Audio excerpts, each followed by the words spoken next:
Saint-Esprit, maintenant et toujours, dans les siècles des siècles. Amen. Alléluia. Viens, Esprit Saint,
Psaume 118, strophe 12. L'esprit de vérité me rendra témoignage. Vous serez mes témoins, car vous êtes avec moi depuis le commencement. L'esprit de vérité me rendra témoignage. Vous serez mes témoins, car vous êtes avec moi depuis le commencement. À jamais, Seigneur, ta parole, immuable aux cieux. D'âge en âge demeure ta vérité. Tu fixas la terre et elle subsiste. À tes jugements tous subsiste à ce jour. Car toute chose est ta servante. Si ta loi lui fait mes délices, je bénissais dans ma misère. Jamais je n'oublierai tes préceptes.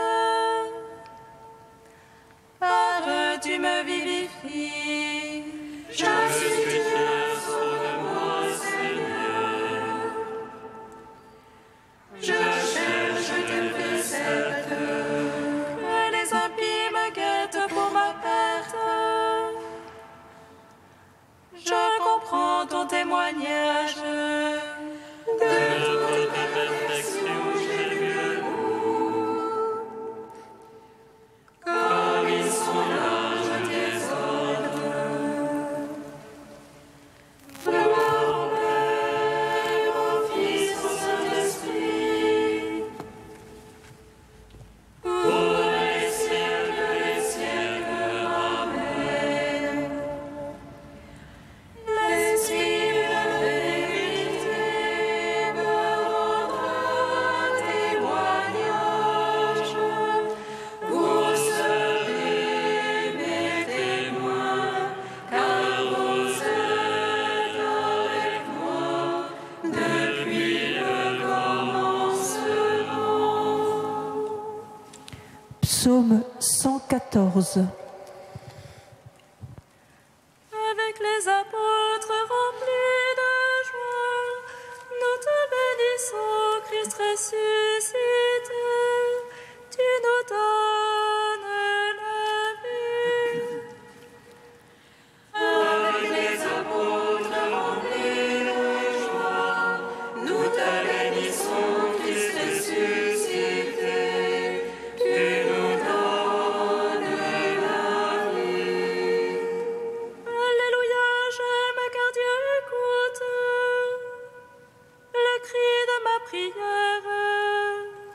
Il penche vers moi son oreille. Les jours où j'appelle, les lacets de la mort m'en seraient, les filets des enfers, l'angoisse et la nuit me tenaient. J'appelais le nom de Dieu. Seigneur, délivre mon âme. Seigneur, écoute-moi. Le Seigneur est justice et pitié. Notre Dieu est tendresse. Le Seigneur défend les petits. J'étais faible, il m'a sauvé. Redonne mon âme à ton repos. Car le Seigneur t'a fait du bien. Il a gardé mon âme de la mort et mes pieds du faux pas. Je marcherai en présence du Seigneur. Sur la terre des vivants. Gloire au Père, au Fils, au Saint-Esprit.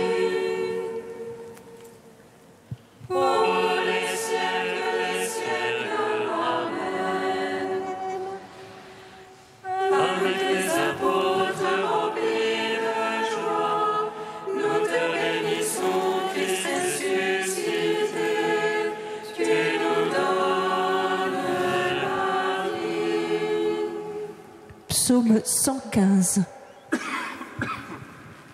Je vois alors même que je dis, je suis trop malheureux. J'en étais à dire en mon trouble, l'homme n'est que mensonge. Comment je sais que tout le bien qu'il a fait. J'élèverai la coupe du salut en invoquant le nom de Dieu. J'accomplirai mes vœux envers Dieu, que tout son peuple soit présent. Et le couteau aux yeux du Seigneur la mort de ses amis. Ah Seigneur, moi ton serviteur, tu les fais les miens. Je t'offrirai le sacrifice, l'action de grâce, en invoquant le nom de Dieu. Je marcherai en présence du Seigneur sur la terre des vivants. J'accomplirai mes vœux envers Dieu, que tout son peuple soit présent. Dans les laveries de la maison du Seigneur, dans tes murs, Jérusalem. Gloire au Père, au Fils, au Saint-Esprit, pour les siècles des siècles. Amen. Avec les apôtres remplis de joie, nous te bénissons, Christ ressuscité, tu nous donnes la vie. Cantique de la sagesse, page 263.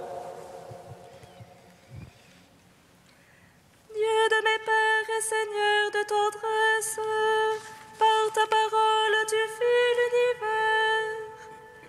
Par ta sagesse tu formas l'homme, pour qu'il domine sur l'ouvrage de tes mains.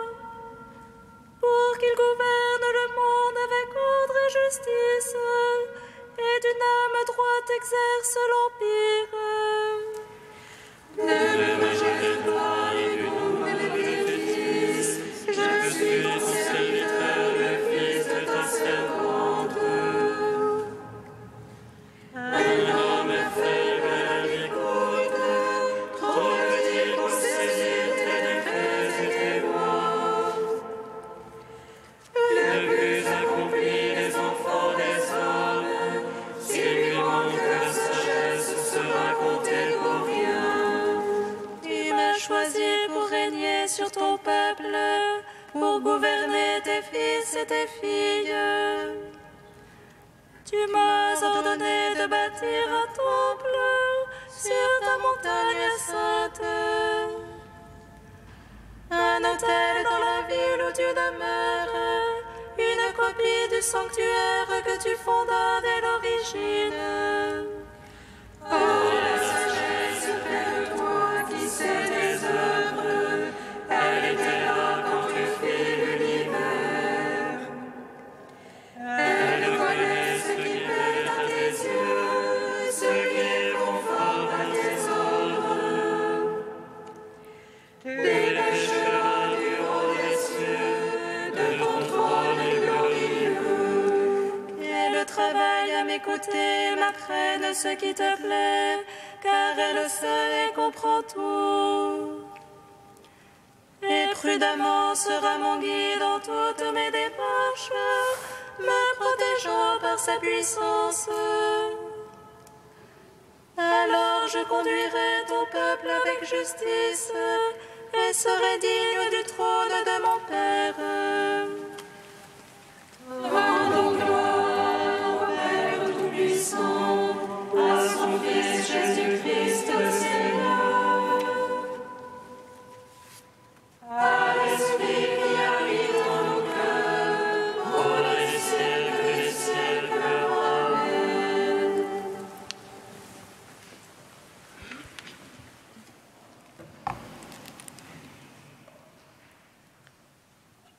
Du pape François, Pâques, notre force. Que signifie la résurrection pour notre vie? Et pourquoi notre foi est-elle vaine sans elle? Notre foi se fonde sur la mort et la résurrection du Christ, comme une maison s'appuie sur des fondements. S'il cède, toute la maison s'écroule. Avec la résurrection de Jésus, quelque chose d'absolument nouveau a lieu. Nous sommes libérés de l'esclavage du péché et nous devenons fils de Dieu. C'est l'Esprit que nous avons reçu dans le baptême qui nous pousse à dire à Dieu « Père » ou mieux « Abba ». L'Esprit réalise en nous cette nouvelle condition de fils de Dieu. Et cela est le plus grand don que nous recevons du mystère pascal de Jésus. Et Dieu nous traite comme ses enfants. Il nous comprend, nous pardonne, nous embrasse, nous aime, même lorsque nous nous trompons. Cette relation filiale avec Dieu n'est pas comme un trésor que nous conservons dans un coin de notre vie, mais elle doit croître. Elle doit être nourrie chaque jour par l'écoute de la parole de Dieu, la prière, la participation au sacrement et la charité. Nous pouvons vivre en fils, nous comporter comme de véritables fils. Cela signifie que chaque jour, nous devons laisser le Christ nous transformer et nous configurer à lui. Ce n'est qu'en nous comportant en enfants de Dieu, sans nous décourager pour nos chutes, en nous sentant aimés par lui, que notre vie sera renouvelée, animée par la sérénité et par la joie. Dieu est notre force, Dieu est notre espérance. Chers frères et sœurs, à ceux qui nous demandent raison de l'espérance qui est en nous, nous montrons le Christ ressuscité. Nous le montrons à travers l'annonce de la parole, mais surtout à travers notre vie de ressuscité. Nous montrons la joie d'être des enfants de Dieu, la liberté que nous donne la vie en Christ, la véritable liberté, celle qui nous sauve de l'esclavage du mal, du péché, de la mort. Tournons-nous vers la patrie céleste. Nous aurons une lumière et une force nouvelles dans notre engagement et dans nos difficultés quotidiennes. C'est un service précieux que nous devons rendre à notre monde, qui souvent ne réussit plus à lever les yeux vers le haut, qui ne réussit plus à lever les yeux vers Dieu.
Réjouissez-vous et soyez dans l'allégresse,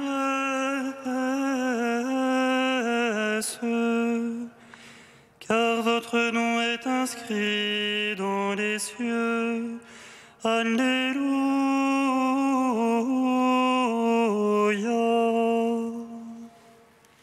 Réjouissez-vous et soyez dans l'allégresse,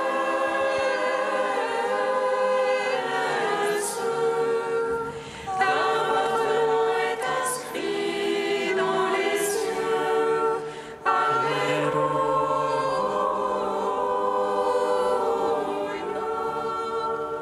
Le Christ est mort pour nos péchés conformément aux Écritures, et il a été mis au tombeau le 3e jour. Il est ressuscité le 3e jour. Réjouissez-vous et soyez dans l'allégresse,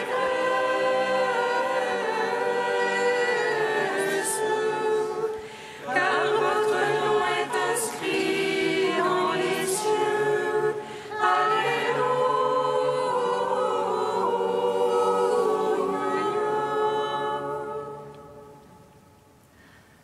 Lecture de la première lettre de saint Paul apôtre aux Corinthiens. Frères, je vous rappelle la bonne nouvelle que je vous ai annoncée. Cet évangile, vous l'avez reçu et vous y restez attachés. Vous serez sauvés par lui si vous le gardez tel que je vous l'ai annoncé. Autrement, c'est pour rien que vous êtes devenus croyants. Avant tout, je vous ai transmis ceci que j'ai moi-même reçu. Le Christ est mort pour nos péchés, conformément aux Écritures, et il a été mis au tombeau. Il est ressuscité le 3e jour, conformément aux Écritures, et il est apparu à Pierre, puis aux 12. Ensuite, il est apparu à plus de 500 frères à la fois. La plupart sont encore vivants et quelques-uns sont morts. Ensuite, il est apparu à Jacques, puis à tous les apôtres. Et en tout dernier lieu, il est même apparu à l'avorton que je suis. Gloire à toi, Seigneur, gloire à toi. Gloire à toi, Seigneur, gloire à toi.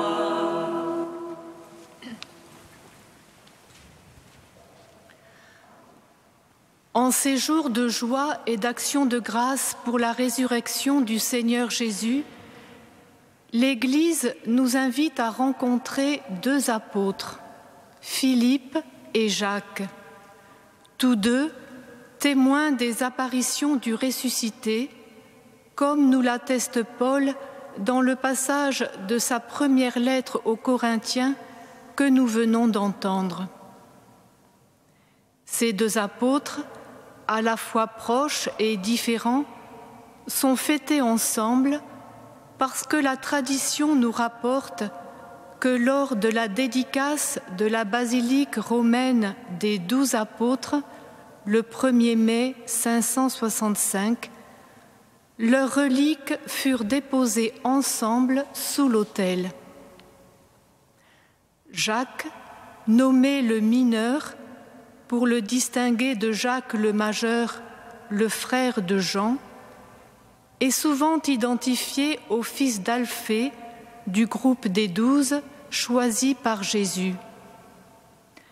D'aucuns préfèrent voir en lui le frère de Jésus de Nazareth, que Matthieu et Marc mentionnent dans leur évangile lors de la visite de Jésus à la synagogue de Nazareth.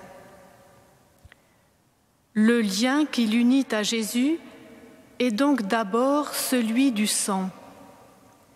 Si rien ne nous est rapporté dans le Nouveau Testament de leur relation, nous pouvons supposer que Jacques a partagé avec son cousin les joies de la vie familiale durant la vie cachée de ce dernier à Nazareth. Après la résurrection du Seigneur, nous le retrouvons à la tête de l'Église naissante de Jérusalem, comme chef du groupe des chrétiens hébreux.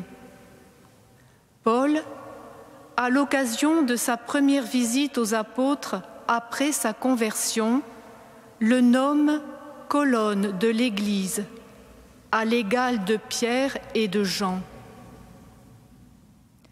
Philippe, quant à lui, d'origine juive, né à Bethsaïde comme Pierre et André, porte un nom grec.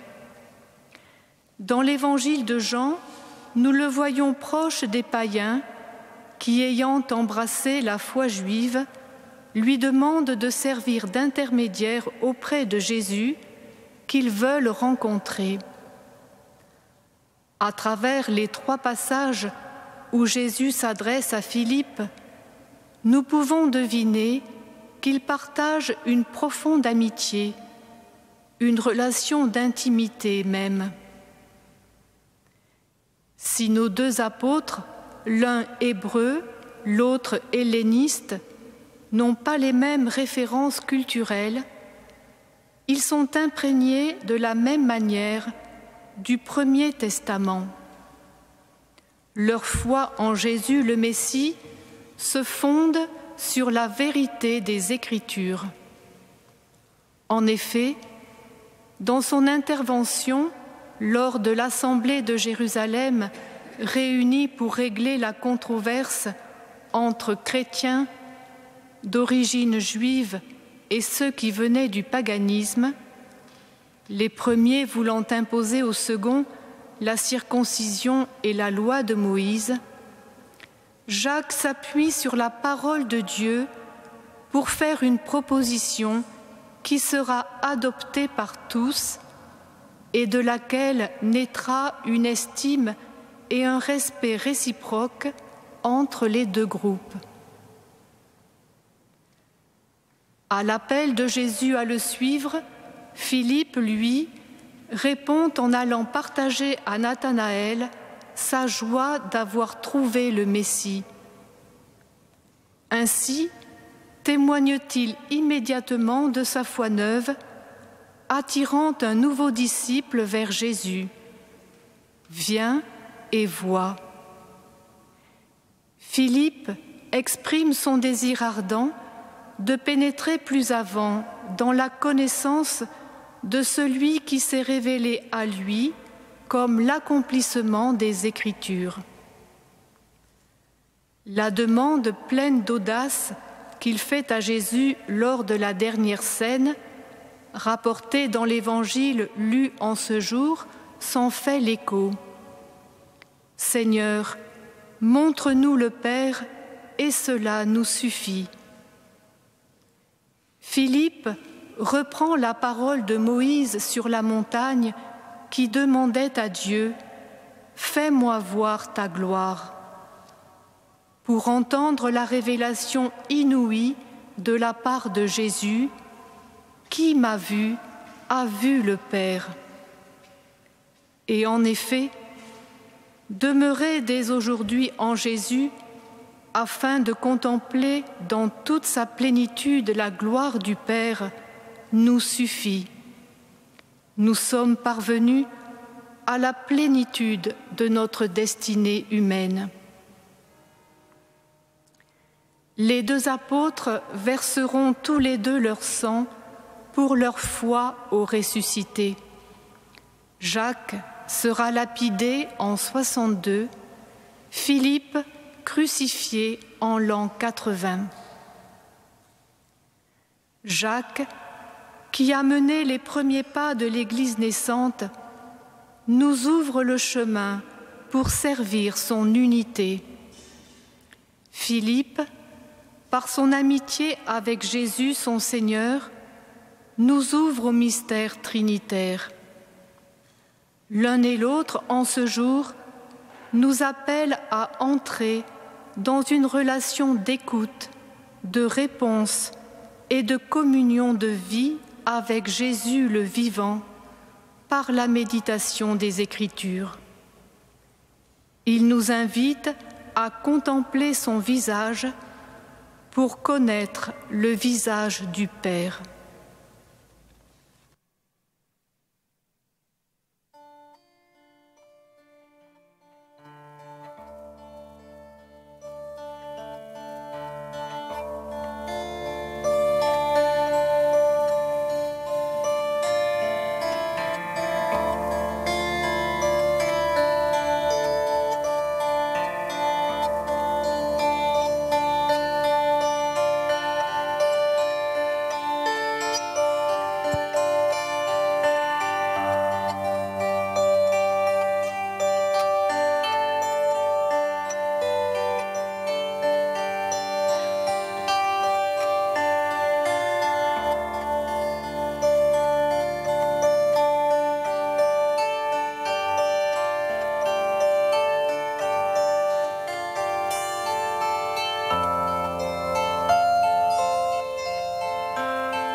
Tu es béni, Seigneur, ami des hommes. Tu es béni, Seigneur, ami des hommes.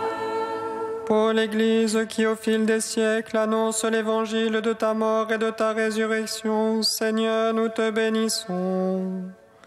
Soutiens ceux que tu envoies prêcher dans le monde d'aujourd'hui. Tu es béni, Seigneur, ami des hommes. Pour les apôtres Jacques et Philippe, à qui tu es apparu ressuscité, Seigneur, nous te bénissons. Que leur prière et leur exemple inspirent les croyants dans le monde d'aujourd'hui. Tu es béni, Seigneur, ami des hommes. Pour le diacre Philippe et pour tous ceux à qui tu confies d'annoncer l'Évangile, Seigneur, nous te bénissons. Donne-leur de trouver les paroles qui sauront transmettre ta vie au monde d'aujourd'hui. Tu es béni, Seigneur, ami des hommes. Dieu saint, Dieu fort, Alléluia, saint immortel, Alléluia. Dieu saint, Dieu fort, Alléluia, saint immortel, Alléluia.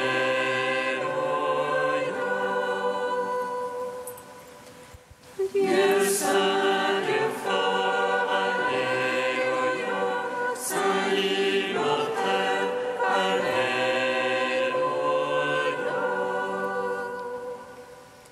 Gloire au Père et au Fils et au Saint-Esprit, maintenant et toujours et dans les siècles des siècles. Amen.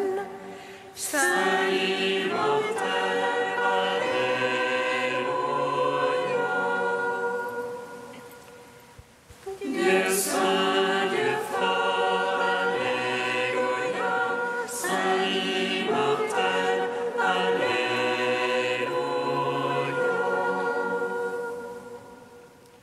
avec Jacques et Philippe, colonne de l'Église et témoin de la résurrection du Seigneur, Père, nous te bénissons.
Prions le Seigneur notre Dieu.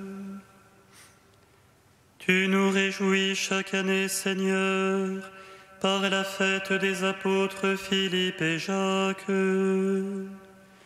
Accorde-nous à leur prière d'être associés à la passion et à la résurrection de ton Fils, afin de parvenir à la contemplation de ta gloire. Par Jésus-Christ, ton Fils, notre Seigneur et notre Dieu, qui règne avec toi et le Saint-Esprit, maintenant et pour les siècles des siècles. Amen. Bénissons le Seigneur. Nous rendons grâce à Dieu. Amen. Regina Celi,